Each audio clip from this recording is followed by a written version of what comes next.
ओम मुनित्रयं नमस्कृत्य उक्तिः परिभाव्य वैयाकरणसिद्धान्तकौमुदीयं विरच्यते। नमः सर्वेभ्यः श्रोतृभ्यः। अस्माभिः गतपाठे यद्यत् पठितं तद् एकवारं स्मरामः। वयं वैयाकरणसिद्धान्तकौमुदी इत्याख्यस्य ग्रन्थस्य स्त्रीप्रत्ययप्रकरणं पठन्तः स्मः। प्रकरणस्यास्य अस्माकं क्रमे तत्र 39 पाठः गतपाठः प्रवृत्तः। अस्मिन् पाठे सर्वादौ तावत् पुंयोगादाख्यायाम् इति अस्मिन् सूत्रे तत्र पुंयोगः नाम पत्युः एव योगः, न तु तत्र मातुः मातुलान्याः अथवा अन्यस्य कस्यचित् वा तत्र उच्यते। गोपस्य माता श्वश्रुः मातुलानि वा गोपी, एवं रीत्या मात्रा श्वश्वा मातुलान्या वा पुंयोगः अत्र न कल्प्यते, पत्न्या एव कल्प्यते इति तत्र उक्तम्। अतः तत्र गोपस्य माता गोपी न भवति, गोपस्य मातुलानि वा गोपी न भवति, एवं खलु। अतः तत्र एवं रीत्या अस्माभिः सङ्गतिः कर्तव्या भवति। एवञ्च तत्र केकयी देवकी इत्यादयः केचन शब्दाः दुहितुः अर्थे ते तु गौरादिगणे पाठसामर्थ्यात् साधनीयाः इति तत्र कथनीयम् इति अस्माभिः पठितम्। ततश्च तत्र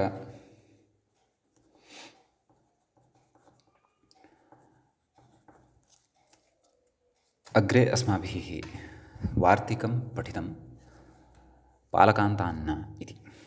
पालकान्तात् शब्दात् ङीष् न भवति, गोपालिका अश्वपालिका इति रूपद्वयं साधितं।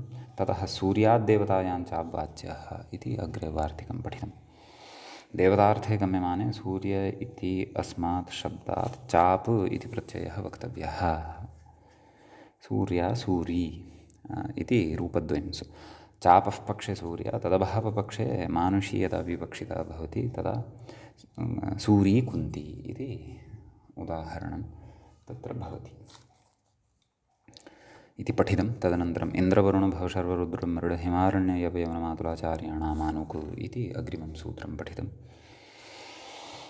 तत्र इन्द्रादीनाम् आनुगागमः भवति ङीश्च। तत्रापि इन्द्रादीनां षण्णां मातुलाचार्ययोश्च पुंयोगः एव इष्यते, पुंयोगे एव इष्यते आनुज्ञीच्च।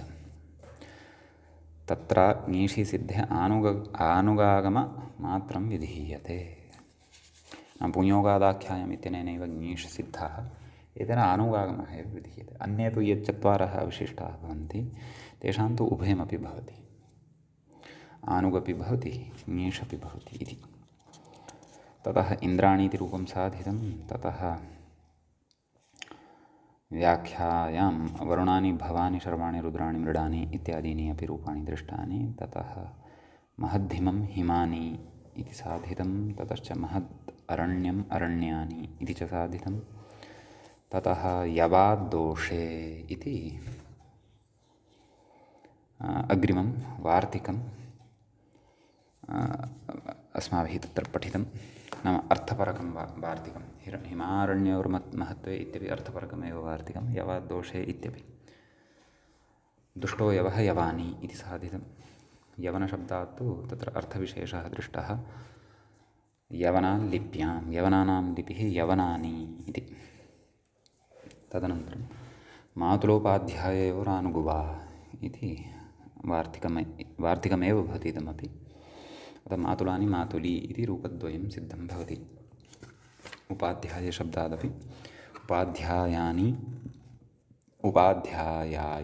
उपाध्यायी इति च रूपं भवति। ततः या तु स्वयमेव अध्यापिका भवति तत्र तु विकल्पेन ङीष् भवति इति वार्तिकमग्रे पठितं। किञ्च उपाध्यायी उपाध्याया इति रूपद्वयं तत्र साधितम्। एवञ्च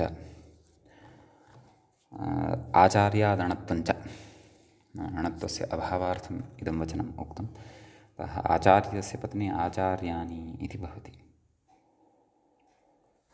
एवं खलु पुंयोगे एव भवति। यत्र तु पुंयोगः न भवति तत्र तु अदन्तत्वात् टाबेव आचार्या स्वयं व्याख्यात्री इति भावः। कस्यचित् पत्नी न भवति, परन्तु स्वातन्त्र्येण व्याख्यात्री भवति। ततः वार्तिकम् अस्माभिः पठितम् अर्यक्षत्रियाभ्यां वा स्वार्थे इति। अर्य इति शब्दात् क्षत्रिय इति शब्दात् विकल्पेन तत्र स्वार्थे नीष् भवति इति सूत्रस्य अस्य तत्र अर्थः अस्माभिः पठितः, वार्तिकस्य अर्थः पठितः। तत्र क्षत्रियात् क्षत्रियायां भार्यायाम् उत्पन्ना या भवति सा क्षत्रियाणि अथवा क्षत्रिया इति भवति। नैव क्षत्रियविषये तु पठनीयमस्ति खलु। अर्यशब्दविषये एव एतावता अस्माभिः पठितं वर्तते। तत्र अर्याणि अर्या स्वामिनी अथवा वैश्या, वैश्यकुलोत्पन्ना काचित् सा अर्या भवति अथवा अर्याणी भवति इति तत्र पठितं। ततश्च एतावान् भागः नाम अर्यशब्दमादाय प्रकृतवार्तिके अस्माभिः चिन्तनं कृतम्। इदानीम् अग्रे वार्तिके द्वितीयः यः शब्दः पठितः क्षत्रिय इति, तं शब्दमादायापि विमर्शः करिष्यते। गतपाठस्य अन्ते व्याख्यायाः पङ्क्तयः इत्थम् आसन्। अर्यक्षत्रियाभ्यां वा इति वार्तिकम् आनुं ईषौ इति शेषः स्वार्थ इति व्याख्यानलभ्यं तेन पुंयोगनिरासः। अत एव भाष्ये अर्याणि अर्या इत्येव उक्तं। पुंयोग एव प्रवृत्तौ तु उपाध्यायीतिवत् अर्यीति ङीषमेव उदाहरेत्। अर्यशब्दं व्याचष्टे स्वामिनी वैश्या वा इत्यर्थः इत्यस्ति। अर्यः स्वामी वैश्ययोः इति निपातनादिति भावः कृत्सु निपात्यते। अर्य इति शब्दः तस्य स्वाम्यर्थः भवति, वैश्यार्थो भवति। स्त्रियां चेत् अर्या अर्याणि इति रूपद्वयं भवति इति भावः। आनुकी ङीषि च एवं खलु। इति एतावान् विषयः गते पाठे पठितः। अयम् 29 पाठः स्त्रीप्रत्ययप्रकरणस्य अस्माकं क्रमे प्रवृत्तः। अधुना तावत् 30तमः पाठः अथवा 30 पाठः स्त्रीप्रत्ययप्रकरणस्य अस्माकं क्रमे आरब्धो भवति। तत्र अर्यक्षत्रियाभ्यां वा स्वार्थे इत्यत्र क्षत्रियशब्दमादाय किं कथयति व्याख्याता अग्रे इति पश्यामः। कथयति क्षत्रियाणि क्षत्रिया मूलरूपद्वयं प्रदत्तं वर्तते खलु। क्षत्रियाणि क्षत्रिया कथयति क्षत्रियात् क्षत्रियायां भार्यायाम् उत्पन्ना इत्यर्थः। नाम क्षत्रियः यः भवति तस्मात् नाम तस्य माध्यमेन क्षत्रियायामेव या उत्पन्ना भवति सा भवति क्षत्रियाणि अथवा क्षत्रिया। प्रकृतवार्तिकेन आनु ङीश्च भवति, आनुगागमः ङीश्च भवति इति भावः। आनुगः पक्षे ङीषि क्षत्रियाणि, आनुगभावपक्षे क्षत्रिया इति रूपं भवति। व्याख्याता कथयति अग्रे सवर्णेभ्यः सवर्णासु जायन्ते हि सजातयः इति उपक्रम्य सवर्णेभ्यः सवर्णासु सजातयः जायन्ते इति उपक्रम्य नाम इति आरभ्य विन्नास्वेषविधिः स्मृतः इति। तत्र विन्ना अर्थात् कः अर्थः एकवारं कोशः द्रष्टव्यः। विना इति तु दृश्यते, विन्नास्वेषः, विन्नासु एषः इति खलु। अतः विन्ना इति शब्दः चिन्तनीयः। तत्र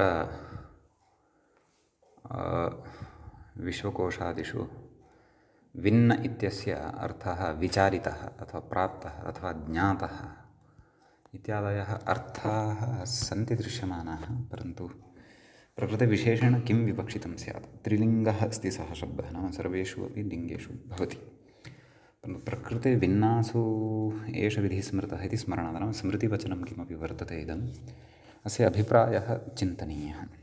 ज्ञातः इत्यादयः अर्थाः वर्तन्ते, कः ज्ञातः इति तु द्रष्टव्यम्। जातयः एव अत्र ज्ञाताः भवन्ति याः, नाम जातीनां विषये अयं विधिः स्मृतः वर्तते इति द्रष्टव्यं। नाम सवर्णेभ्यः सवर्णासु जायन्ते इति, नाम क्षत्रियात् क्षत्रियायाम् उत्पन्ना एव क्षत्रिया भवति इति, सजातीयत्वं च तत्र भवति इति भावः। कथयति कथयन् अस्ति खलु अग्रे एव, ओहो मया अग्रिमा पङ्क्तिः एव न पठिता। विन्नासु इत्यस्य ऊढासु इत्यर्थः विशिष्टशब्दः ज्ञातः, यद्यपि पूर्वं पठितम् आसीत्, स्मृतिपथे नासीत्। ऊढासु प्राप्तासु, प्राप्त इत्यपि अर्थः भवति खलु अस्य। ऊढासु अपि च लिङ्गत्रये अपि भवति, विन्नः ऊढः, विन्ना ऊढः, विन्नं मित्रम् ऊढम् इत्यर्थः। अतः एवम् उच्यते, नाम इति स्मृतिग्रन्थादिषु सजातीयत्वम् उच्यते। तत्र च एतादृशाः प्रयोगाः सङ्गच्छन्ते, नाम क्षत्रियाणि क्षत्रिया सा एव या क्षत्रियात् क्षत्रियायाम् उत्पाद्यते, न तु अन्या काचित् इति भावः। अग्रे कथयति पुंयोगे तु अर्यी क्षत्रियी इति स्वार्थे उक्तम्, अर्ये क्षत्रियाभ्यां वा स्वार्थे इति। यदा पुंयोगः भवति तदा तु अर्यी क्षत्रियी इति ङीष् एव भवति, आनुग् न भवति इति भावः। तदेव कथयति अग्रे, अर्यस्य स्त्री अर्यी, क्षत्रियस्य स्त्री क्षत्रियी, वैश्या शूद्रा वा इत्यर्थः। नाम क्रमशः अत्र अर्थः कः। वस्तुतः शूद्रा इति न वक्तव्यं,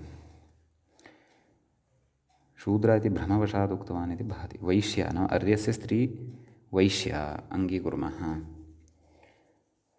वैश्यार्थे सः शब्दः प्रयुज्यते, अर्थात् तृतीयः वर्णविशेषः। शूद्रा तु वक्तुं न शक्यते, यदि क्षत्रियस्य स्त्री शूद्रा न भवति, क्षत्रियस्य स्त्री क्षत्रिया अथवा क्षत्रियाणि इति उक्तं खलु, अतः शूद्रा वक्तुं न शक्यते। अस्तु, कथमिति अग्रे कथयति। कथं ब्रह्माणि इति इत्यस्ति खलु, ब्रह्माणि इति प्रयोगः कथं कथयति। तत्र व्याख्याता कथयति, इन्द्रवरुण इत्यादि सूत्रे ब्रह्मन् शब्दस्य अग्रहणात्, नाम ब्रह्मन् इति शब्दः तत्र न गृहीतः। ब्रह्मणः स्त्री इत्यर्थे ब्राह्मणी इति आनौ ङीषौ कथमिति प्रश्नः, एवं खलु। ब्राह्मणी इति शब्दात् आनुङ् अपि च ङीष् कथं श्रूयमाणः वर्तते इति भावः। तत्र ब्रह्मन् इति शब्दः एव न पठितः, परन्तु रूपं तु श्रूयते ब्रह्माणि इति। उत्तरमाह नाम समाधानं कथयति, कथं कथयति, किं कथयति। ब्राह्मणम् इति मूले पश्यन्तु, ब्राह्मणम् आनयति जीवयति, आनयति अर्थात् जीवयति। कथमयमर्थः भवति, वक्ष्यते। कर्मण्यण् व्याख्याता कथयति, आनयति इत्यस्य व्याख्यानं जीवयति इत्यर्थः। कुतः अनप्राणने प्राणनं जीवनं नाम अनप्राणने इति अत्र धातुः भवति प्राणनम् अर्थात् जीवनम् इति भवति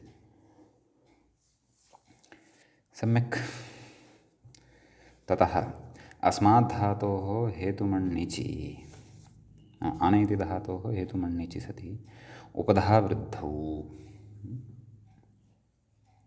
उपधावृद्धिः नाम अकारस्य उपधावृद्धिः भवति आन इ आनि इति जायते तिपिशपि गुणे अयादेशौ आनयति इति रूपं भर्तृजीवनस्य जाया सौमङ्गल्याय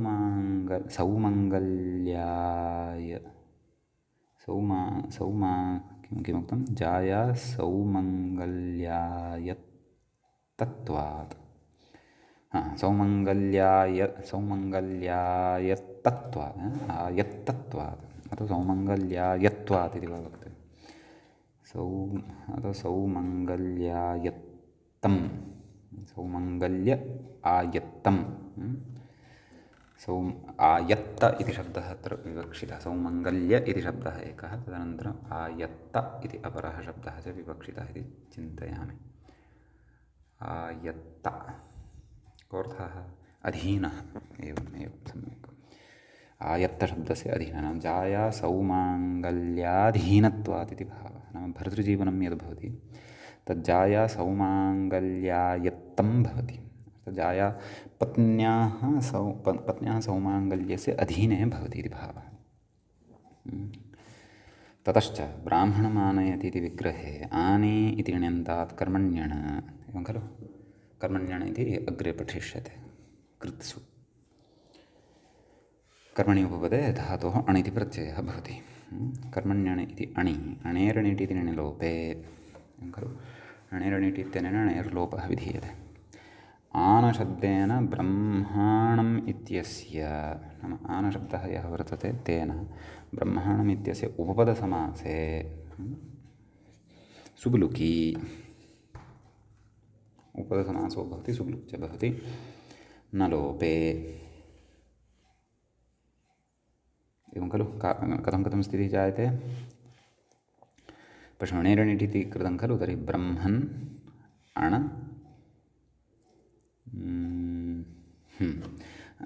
क्षन्तव्यं ब्रह्मन् आनि अण अणिरणिटि इति इलोपः अणिलोपः ब्रह्मन् आन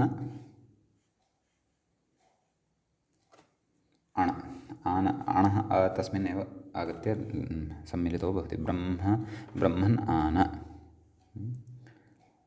कथयति तद् सवर्णदीर्घः भवति ब्रह्माण इति सिद्धं भवति ब्रह्माणम् इत्यस्य उपपदसमासे सुबुलुकि न लोपे ब्रह्मन् इत्यत्र यः नकारः वर्तते तस्य नकारस्य लोपः भवति सवर्णदीर्घे ब्रह्माणशब्दात्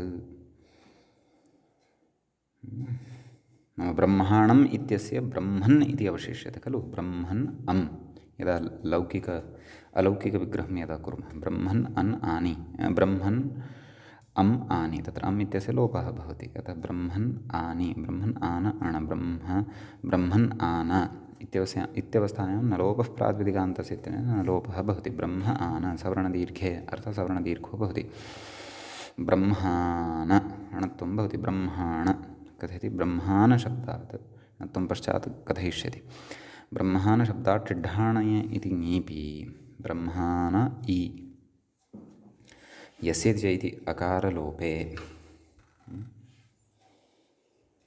ब्रह्मान् इ ब्रह्माणि पूर्वपदार्थसंज्ञायामगः इति णत्वे ब्रह्माणीति रूपमिति भावः एतद्रूपं सिद्धं भवति इति भावः अग्रे कथयति एकाजुत्तरपदे इति तु णः इति तु न नाम एतेन सूत्रेण णत्वं तु अत्र न भवति कुतः अणिसति प्रातिपदिकस्य द्व्यच्कत्वात् इति अणि परतः यत् प्रातिपदिकं वर्तते तस्य द्व्यच्कत्वं वर्तते एकाजुत्तरपदत्वमेव अपेक्षितं तदर्थम् अतः पूर्वदात्संज्ञायामगः इत्यनेनैव णत्वं वक्तव्यमिति भावः कथयति लुप्ते अपि अणि लोपस्य स्थानिवत्वात् लुप्तः यदि तर्हि अपि लोपः स्थानिवद्भावं प्राप्नोति ततः द्व्यच्कत्वमेव तत्र भवति इति एकाच्त्वं न भवति इति भावः पूर्वत्रासिद्धियेन स्थानिवत् इति तु न तस्य दोषः संयोगलत्वणत्वेषु इति उक्तं खलु अतः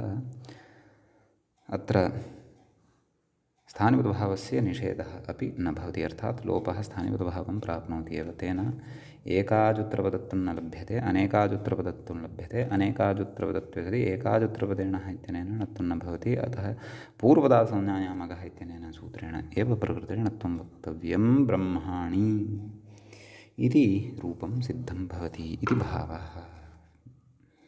एवं खलु? एवमेव तत्र अन्यः अपि प्रयोगाः, अन्येपि प्रयोगाः इत्थम् अस्माभिः साधयितुं शक्यन्ते। अत्र यथा लोके एकः प्रयोगः श्रूयते, शिवानी इति। तर्हि तत्र प्रकृतेपि सूत्रे शिव इति शब्दः तु न पठितः। अतः शिवानी इति प्रयोगः शिवम् आनयति, यथा ब्रह्माणम् आनयति अर्थात् जीवयति। ब्रह्माणि तद्वत् शिवम् आनयति अर्थात् जीवयति इति शिवानी। एवं रूपाणि भवितुमर्हति। कृष्णम् आनयति कृष्णानि एवं खलु? तत्र प्रयोगाः भवितुम् अर्हन्ति। कृष्णम् आनयति अर्थात् जीवयति कृष्णानि इति। एवमस्ति। भवतु। ततः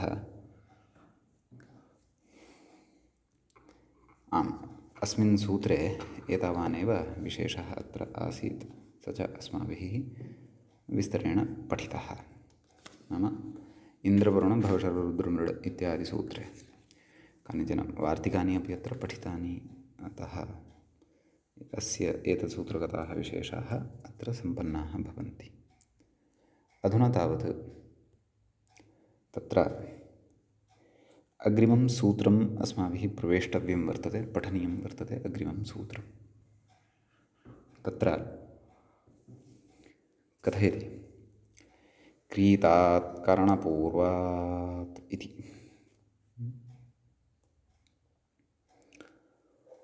मूले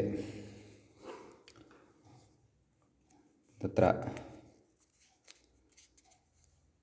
एतत् सूत्रं वर्तते क्रीतात् करणपूर्वात्। तत्र क्रीतात् इति पञ्चम्यन्तं पदं भवति, कारणपूर्वात् इति च इत्यपि पञ्चम्यन्तं भवति। पञ्चमी विभक्तेः एकवचनान्तं भवति।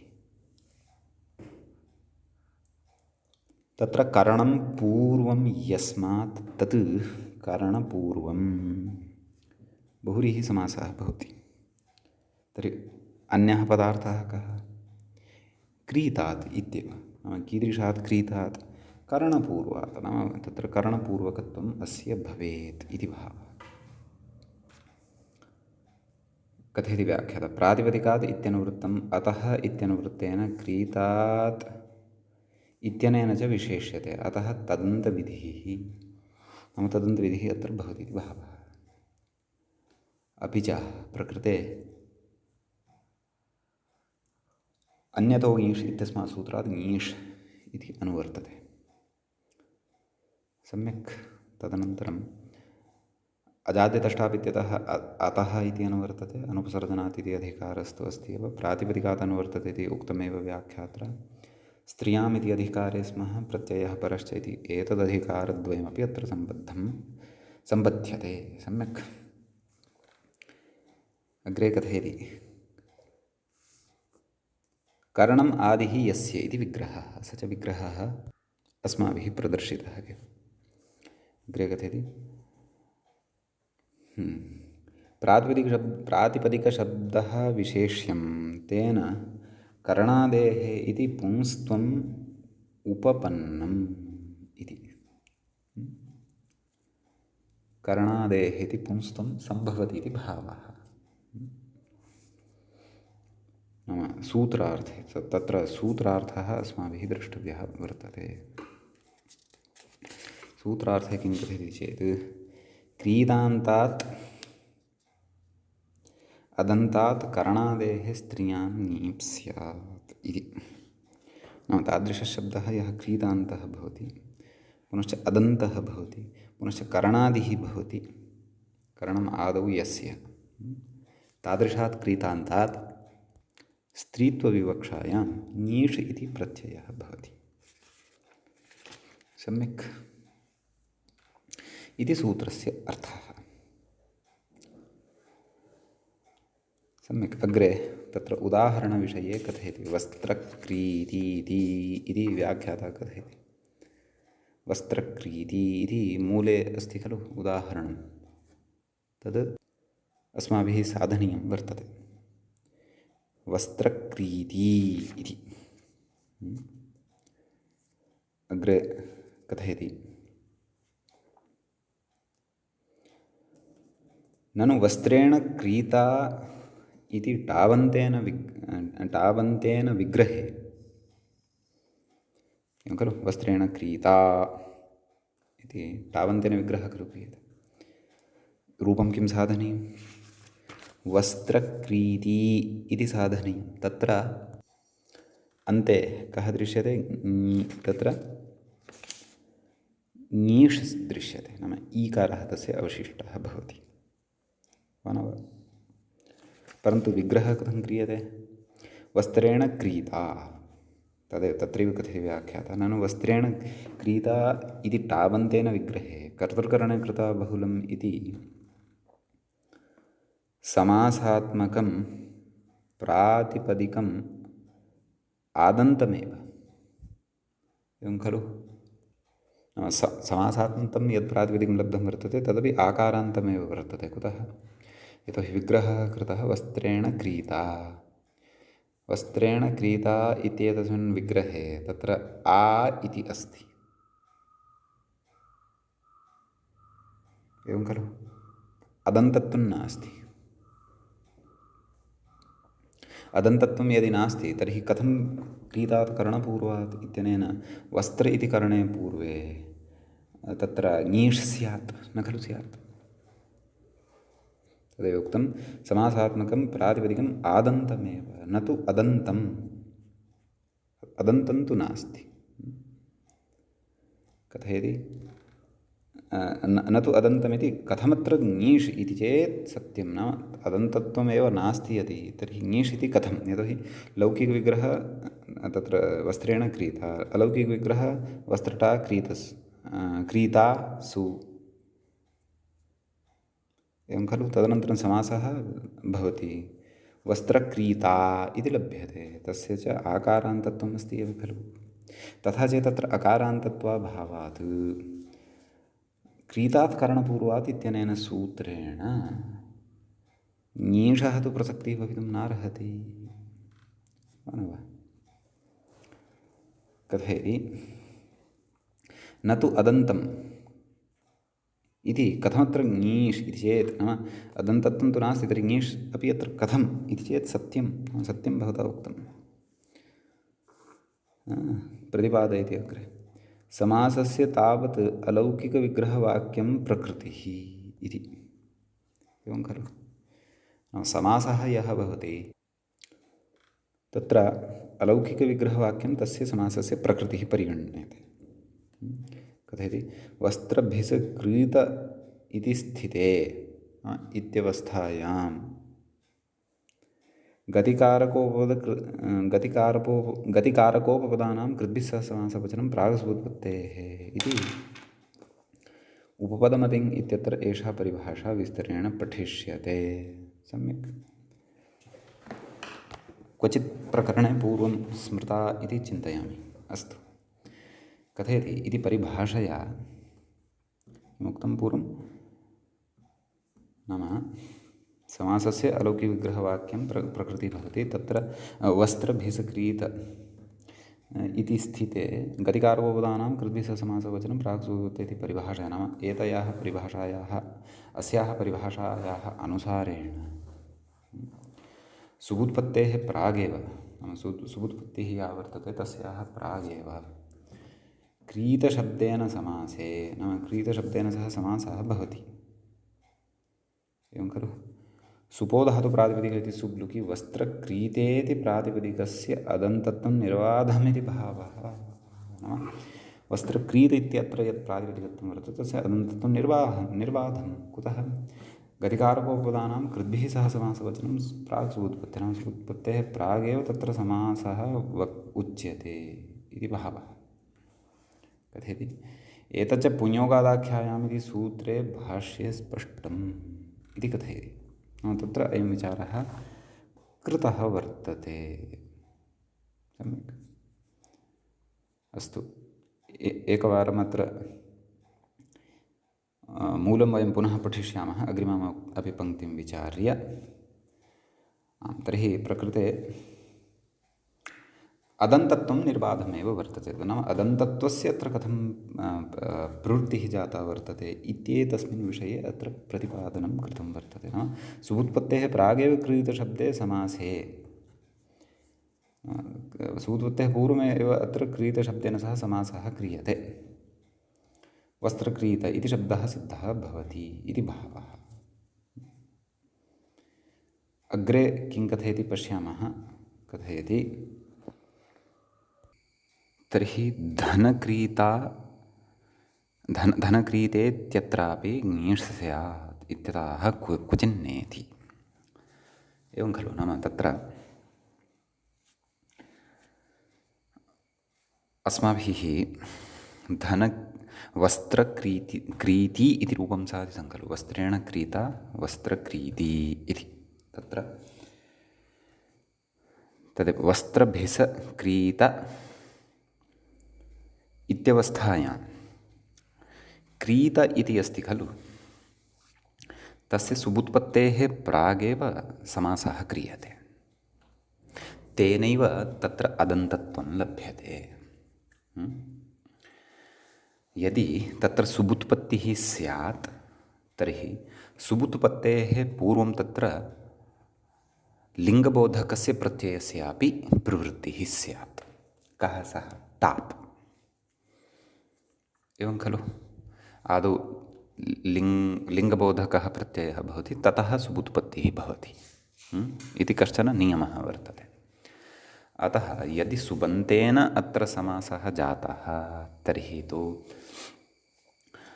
तत्र तावन्तस्य प्राप्तिः भविष्यति। तावन्तस्य प्राप्तिः यदि भविष्यति तर्हि अदन्तत्वाभावात् क्रीतात् करणपूर्वात् इत्यनेन सूत्रेण ङीष् भवितुं नार्हति। तर्हि तत्र गतिकारकोपपदानां कृद्भिः सह समासवचनं प्राक् सुबुत्पत्तेः। नाम अत्र कारकं वर्तते किं? वस्त्रेण करणं वर्तते, करणकारकं। तस्य कृद्भिः कृदन्तं वर्तते किं? क्रीत। सुबुत्पत्तेः प्रागेव समासः वक्तव्यः। तर्हि सुबुत्पत्तेः प्राक्तनस्थितिः का इति चेत् सुबुत्पत्तेः प्राक्तनस्थितिः प्रातिपदिकावस्था भवति।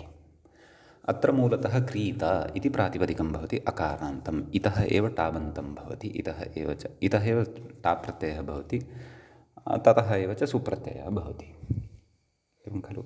तर्हि मूलप्रातिपदिकं यद्भवति तेनैव समासे सति प्रकृते नाम सुबुत्पत्तेः पूर्वमेव क्रीत इति अदन्तेन सह समासे सति वस्त्रक्रीत नाम सुब्लुकि पूर्वपदस्य यः सुब् वर्तते तत्र वस्त्रेण इत्यत्र वस्त्रैः इत्यत्र भिस् इति यद् वर्तते तस्य सुब्लुकि सति वस्त्रक्रीत इत्यस्य अदन्तत्वं लभ्यते। ततः स्त्रीत्वविवक्षायां क्रीतात् करणपूर्वात् इत्यनेन सूत्रेण ङीष् भवति वस्त्रक्रीति इति रूपं सिद्धं भवति। एवं खलु।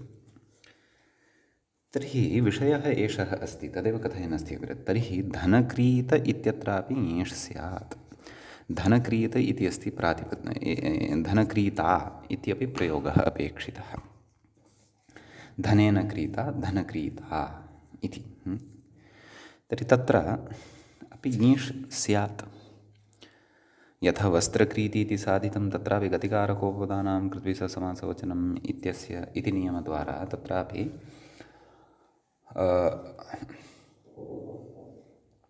नाम ङीषः प्रसक्त्या धनक्रीति इति रूपं स्यात्, परन्तु धनक्रीता इति प्रयोगः श्रूयते, अपेक्षितः सः प्रयोगः इचेत् क्वचिन्न भवति।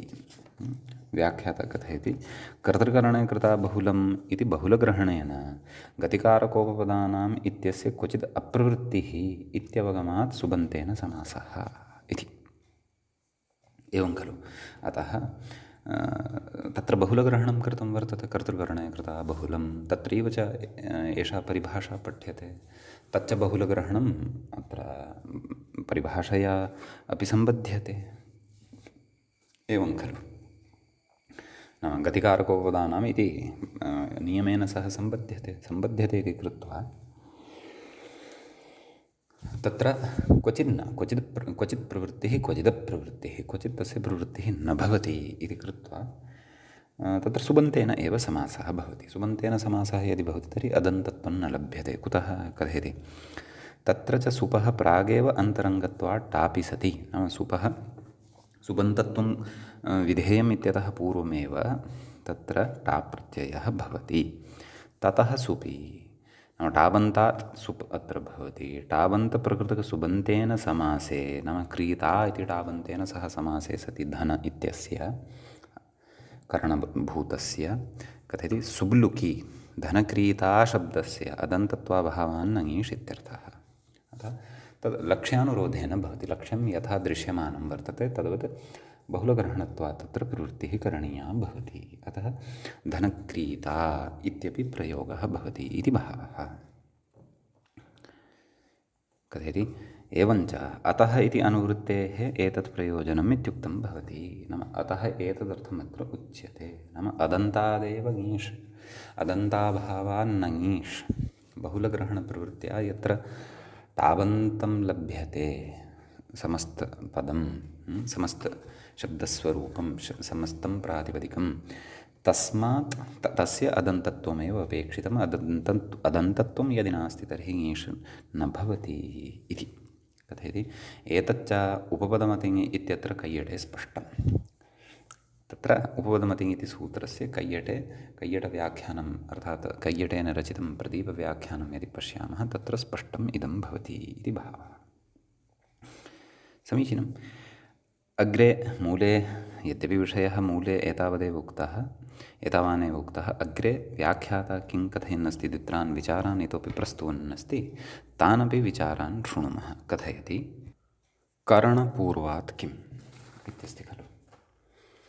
क्रीतात् करणपूर्वात् इत्युक्तं खलु। करणपूर्वात् इति कुतः उच्यते नाम सुक्रीता इत्यस्ति।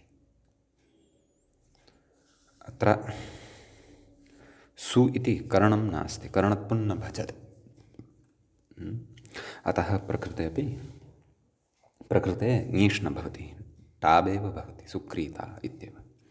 अग्रे कथयति न चैवं वस्त्रेण क्रीता इति वाक्यात् ङीष् प्रसङ्गः। नाम वाक्यम् अस्ति वस्त्रेण क्रीता इति, वाक्यात् ङीष् प्रसङ्गः भवेत्। एवमपि नाम प्रतिपादितसिद्धान्तानुसारम् अपि, प्रतिपादितं सिद्धान्तं पुरस्कृत्यापि कथयति। कुतः नाम वाक्यात् कुतः न कथयति। क्रीता इति प्रातिपदिकस्य करणपूर्वत्वात् अदन्तत्वाच्च इति वाच्यं। नाम पूर्वपक्षिन् भवता एवं न वक्तव्यं। किं न वक्तव्यं? वस्त्रेण क्रीता, क्रीता इत्येतस्य वस्त्रेण इति वस्त्रमिति करणपूर्वकत्वं वर्तते खलु। अतः अदन्तत्वाच्च उक्तरीत्या अदन्तत्वं प्रतिपाद्य ङीष् भवति इति न वक्तव्यं। कुतः कथयति करणपूर्वात् हि क्रीतान्तस्य प्रातिपदिकस्य विशेषणं। करणपूर्वात् इति हि क्रीतान्तस्य प्रातिपदिकस्य विशेषणं। नाम करणपूर्वात् इति क्रीतान्तस्य प्रातिपदिकस्य विशेषणं भवति, न तु क्रीतशब्दस्य विशेषणं न भवति, क्रीतान्तस्य विशेषणं भवति। क्रीतान्तं भिन्नं, क्रीत इति च भिन्नं। वाक्ये तु क्रीत इति भिन्नं वर्तते, क्रीत इति क्रीतान्तं नास्ति, वस्त्रक्रीत इति क्रीतान्तं वर्तते इति भेदः। सम्यक् कथयति करणं पूर्वं यस्मिन् इति बहुव्रीहिः। करणशब्दात्मकपूर्वावयवात् क्रीतान्तसमासप्रातिपदिकात् इत्यर्थः। नाम वाक्यं न, समासः एव, समस्तपदमेव अत्र अपेक्षितम् इति भावः। एतदर्थमेव पूर्वग्रहणम् इति। अन्यथा क्रीतात् करणात् इत्येव अवक्ष्यत् इति। क्रीतात् करणात् इत्येव वदति स्म। क्रीतात् करणपूर्वात् इति न कथयति स्म। पूर्वग्रहणम् इत्यस्य किमर्थम् अपेक्षितं भवति स्म। यदि वाक्ये अपि ङीष् अपेक्षितः भवति स्म, परन्तु वाक्ये ङीष् नापेक्षितः। वाक्ये वस्त्रेण क्रीता इत्येव अपेक्षितं, वस्त्रेण क्रीति इति नापेक्षितम् इति भावः। इति सैद्धान्तिकः कश्चन विषयः व्याख्यात्रा अत्र उपस्थापितः। इदानीम् अग्रे तत्र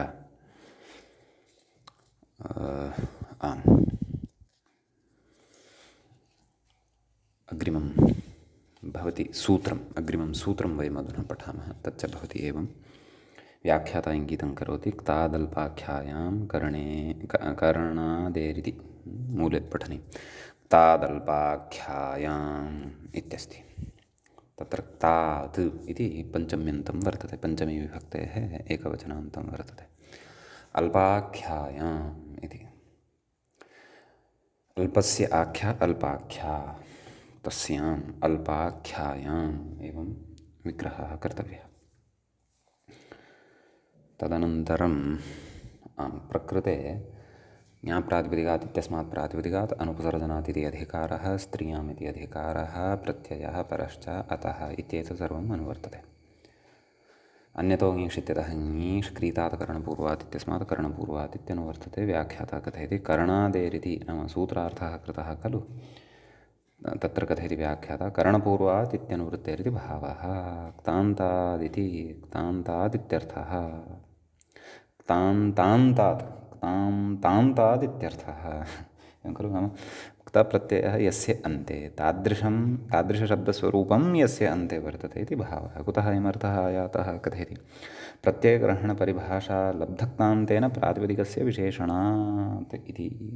प्रत्ययग्रहणे यस्मात् सः विहितः तदादेस्तदन्तस्य ग्रहणम् इति खलु उच्यते, अतः कारणात्। तत्र अग्रे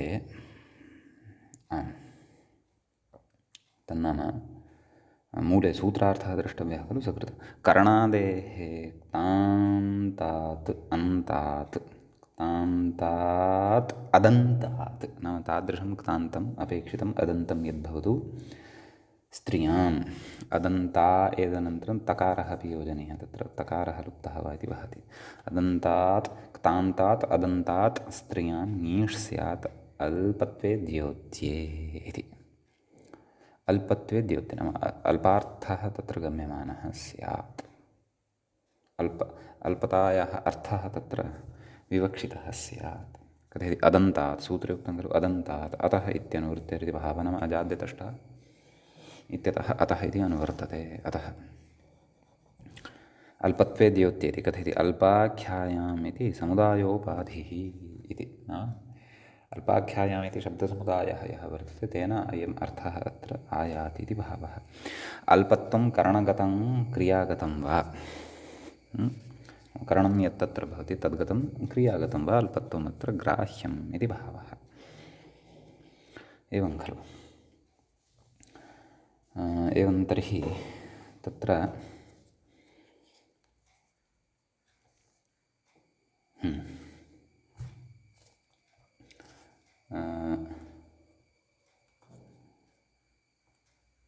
नाम अग्रे उदाहरणं द्रष्टव्यम्।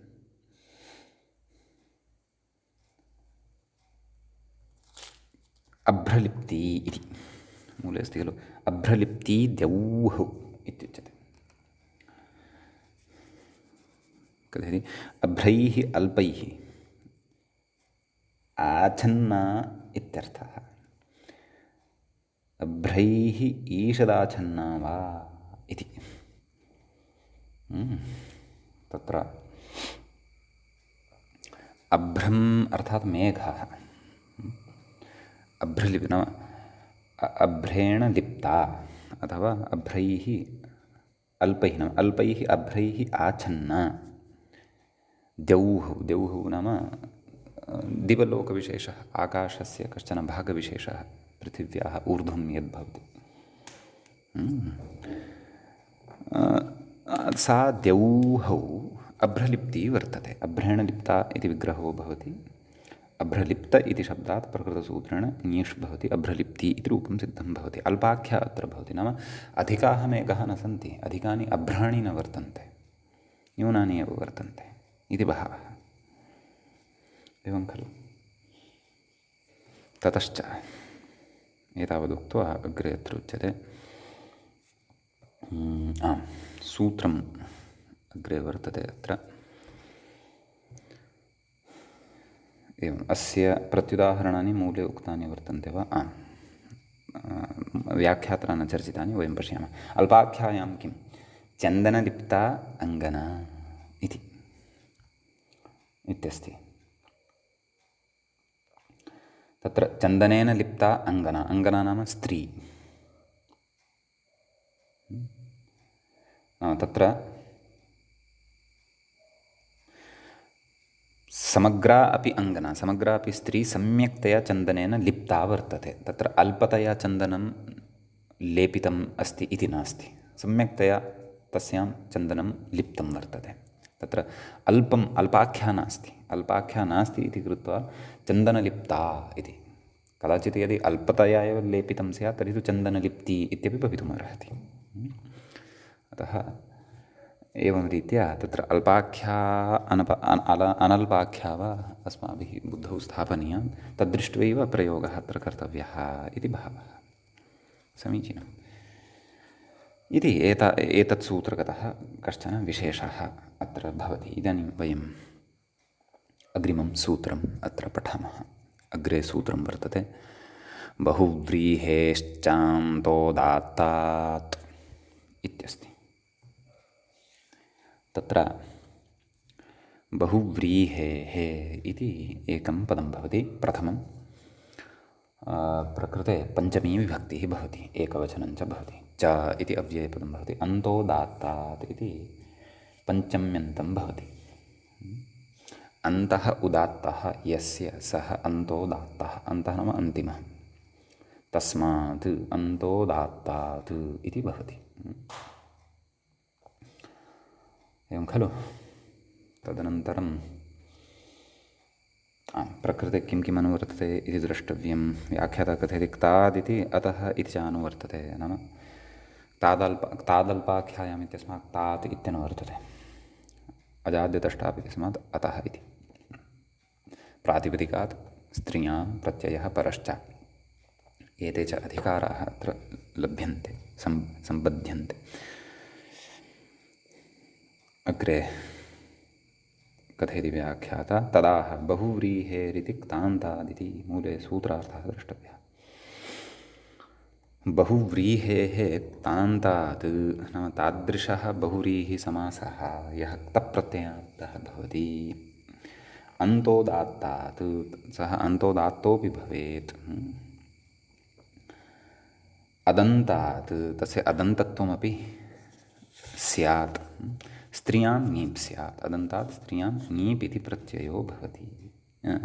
ङीष् प्रत्ययः तत्र सम्यक् कर्तव्यं। ङीष् इति प्रत्ययः भवति। एवं खलु। तत्र व्याख्याता कथयति तेनेति। आदौ तत्र वार्तिकमस्ति खलु, जातिपूर्वादिति वक्तव्यम्। जातिपूर्वकत्वं स्यात्, जातिवाचकत्वं तस्य शब्दस्य स्यात्। तेन मूले उक्तं खलु, नाम पूर्वपदं तत्र जातिवाचकत्वं भजेत। मूले उक्तं खलु तेन बहुनै सुकालसुखादिपूर्वान्न इति। व्याख्याता कथयति जातिपूर्वादिति विशेषणेन बह्वादिपूर्वान् ङीष् इत्यर्थः। न एते अस्मिन् वार्तिके परिगणिताः खलु। द्वितीयं यद्वार्तिकम् अस्ति बहु नै, एवं खलु। बहु नै सुकालसुखादि नाम एते शब्दाः वर्तन्ते, एते जातिवाचकाः न वर्तन्ते इति कृत्वा एते यदि पूर्वपदत्वेन भवन्ति यदि, तर्हि प्रकृते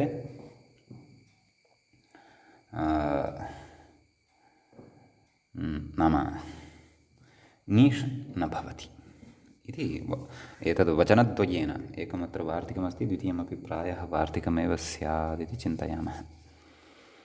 एवं खलु अत्र नियमनं क्रियते, नाम पूर्वपदं जातिवाचकत्वमेव अपेक्षितम्, उत्तरपदं क्तान्तम् अस्ति चेत् इति। एवं खलु व्याख्याता कथयति सुखादिभ्यः कर्तृवेदनायाम् इति सुखादिगणः पठितः इत्यत्र, नाम एतत् सूत्रपठनसन्दर्भे सुखादिभ्यः कर्तृवेदनायाम् इत्यत्र सुखादिगणः पठितः। तत्र केचन शब्दाः वर्तन्ते। कथयति जातिकालसुखादिभ्यो नाच्छादनात् तोकृतमितप्रतिपन्नाः। षष्ठाध्यायस्य द्वितीयपादस्य 70-शततमं सूत्रं वर्तते एतत्। किं जातिकालसुखादिभ्यः, तत्र सुखादिगणः पठितः। कथयति इति नैंसुभ्याम् अग्रिममेव सूत्रम्, अग्रिमात् अग्रिमं सूत्रं भवति 72-शततमं सूत्रम् इति बहोर्नैवदुत्तरपदभूम्नि, एतत् 75-शततमं सूत्रं भवति तस्मिन्नेव पादे, नाम षष्ठाध्यायस्य द्वितीयपादे। कथयति इति च क्तान्तबहुव्रीहौ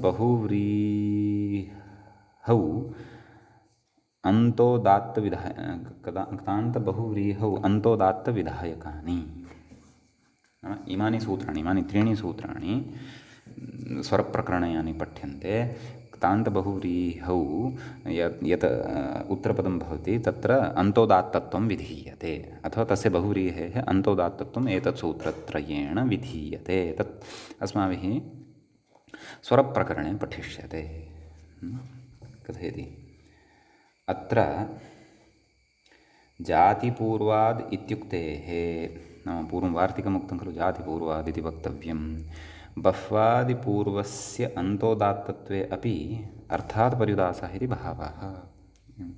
नाम तत्र बह्वादिपूर्वकस्य अन्तोदात्तत्वं लभ्यते, तथापि प्रकृते अर्थात् पर्युदासः, नाम प्रकृते जातिपूर्वाद् इति वक्तव्यम् इति कृत्वा तत्र इति अर्थकथनेन नयादीनां तत्र पर्युदासः, निषेधः भवति इति भावः। नाम पूर्वपदमत्र जातित्वेन एव अपेक्षितं, जातिवाचकत्वेन एव अपेक्षितम् इति भावः इत्यस्ति।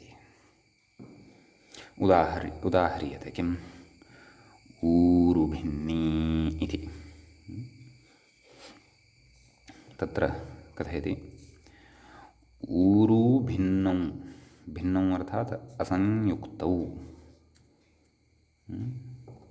यस्याः इति विग्रहः भवति। भिन्नौ अर्थात् असंयुक्तौ, एवं खलु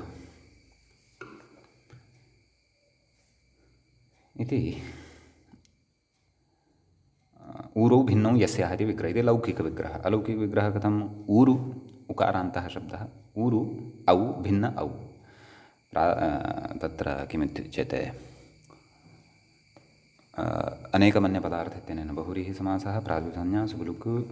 कथयति निष्ठा इति भिन्नशब्दस्य पूर्वनिपातस्तु न भवति। अग्रे पठिष्यते निष्ठा इति, नाम बहुव्रीहौ निष्ठान्तं पूर्वं प्रयोज्यं, तत्तु न भवति। कुतः?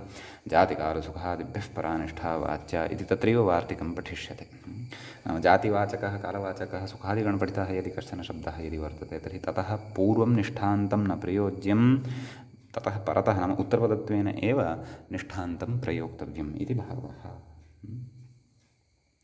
इति वार्तिकातनम्, इति वार्तिकारम्भसामर्थ्यात् इति।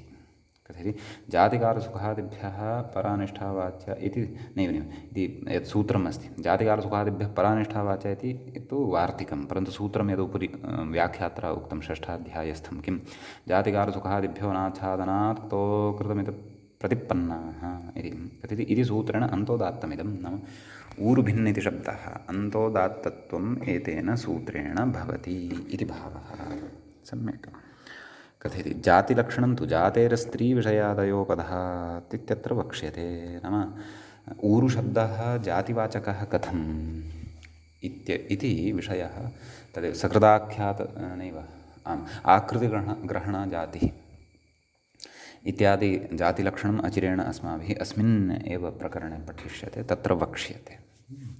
अतः ऊरुशब्दः जातिवाचकः भवति इति कृत्वा प्रकृते ऊरुभिन्न इति शब्दात् ङीष् प्रत्ययः भवति, ऊरुभिन्नी इति रूपं सिद्धं भवति। सम्यक्। मूले प्रत्युदाहरणमुक्तं खलु, नेह बहुक्रीता व्याख्याता कथयति बहुक्रीते इति बहवः क्रीताः यया इति विग्रहो भवति। एवं खलु। अत्र बहुशब्दः जातिवाचकः नास्ति, जातिवाचकः नास्ति इति कृत्वा प्रकृते ङीष् न भवति, टाबेव भवति इति भावः कथयति। तत्र नञ्पूर्वकत्वस्य कथयति।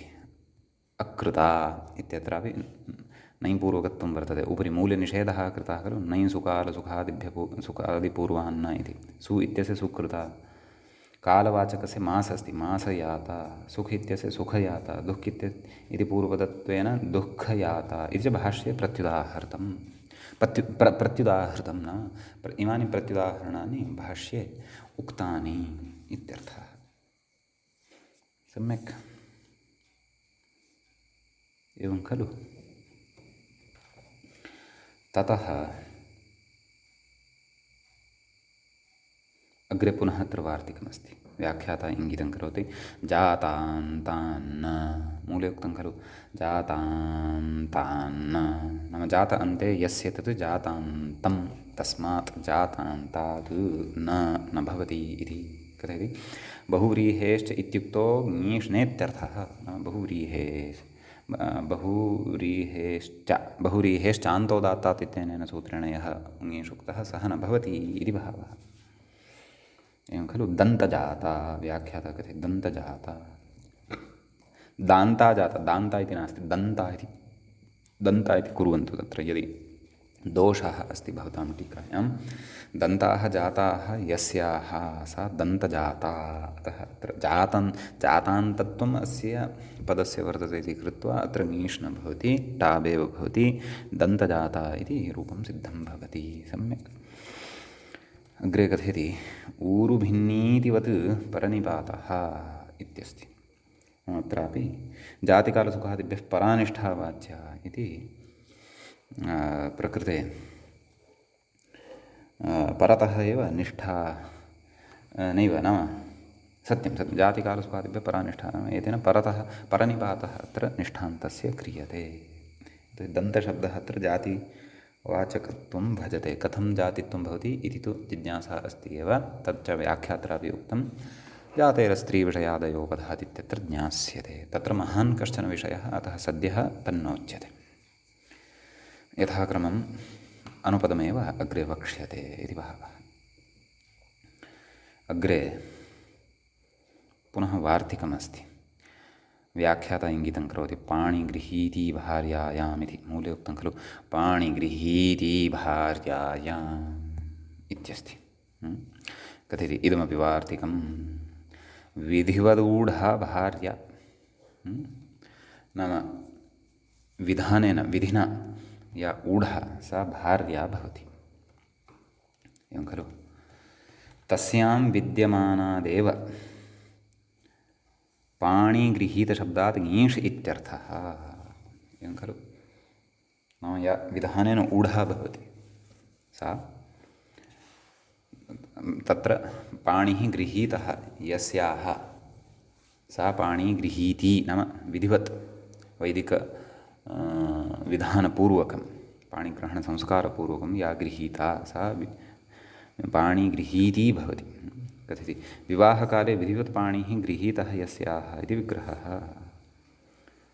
मूले कथयति पाणिगृहीता अन्या, कथयति गृहीता अन्या, नाम पाणिगृहीता अन्या नाम दास्यादिः इत्यर्थः इति। पुरा दास्यादीनामपि तत्र काचित् परम्परा आसीत् खलु तत्र, अतः तस्याः पाणिः अपि गृह्यते स्म नियोगादिषु, अथवा यदि राजानः सन्ततिमन्तः यदि न भवन्ति स्म तदा एवं सर्वं भवति स्म। नियोगव्यवस्था महाभारतादिषु श्रूयते।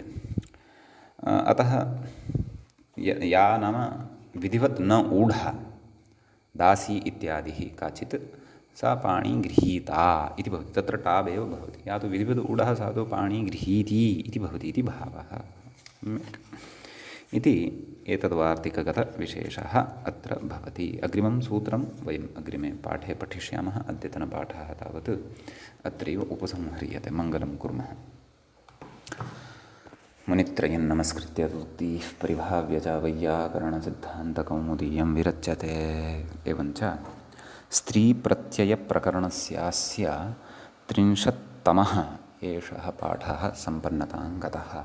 नमः सर्वेभ्यः श्रोतृभ्यः भवद्भ्यः।